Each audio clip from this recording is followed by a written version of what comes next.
Though 45 people have died on Kansas City roads this year, and that's only 3 less than all of 2014. 41 Action News reporter Brian Abel talked with police, and Brian, they're giving a couple of reasons for this. Yeah, police say that many of the reasons are circumstantial. For example, if an intersection or a piece of road is busier, there's an increased likelihood for crashes. However, some factors are more driver-induced, like distracted driving, driving drunk, or not wearing a seatbelt. Compared to this time last year, traffic-related deaths are up 50%.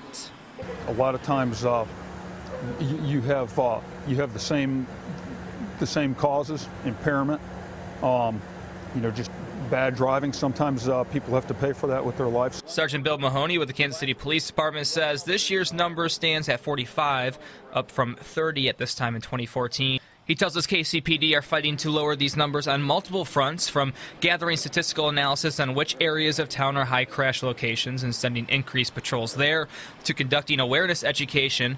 But he does caution. Unfortunately, a lot of things competing for your attention when you're driving now that maybe weren't the case 5 to 10 years ago.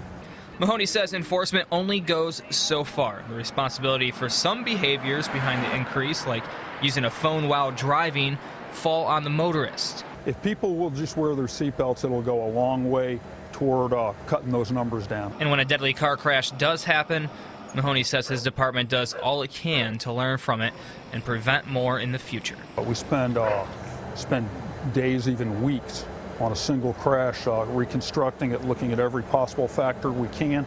We owe that to the families and the victims. And the upward trend in deadly crashes is not isolated to just Kansas City alone. Wrecks have killed more than 500 people so far on Missouri roads. That's as of last month, and that is a 13% increase from last year. Reporting live at KCMO, Brian Abel, 41 Action News.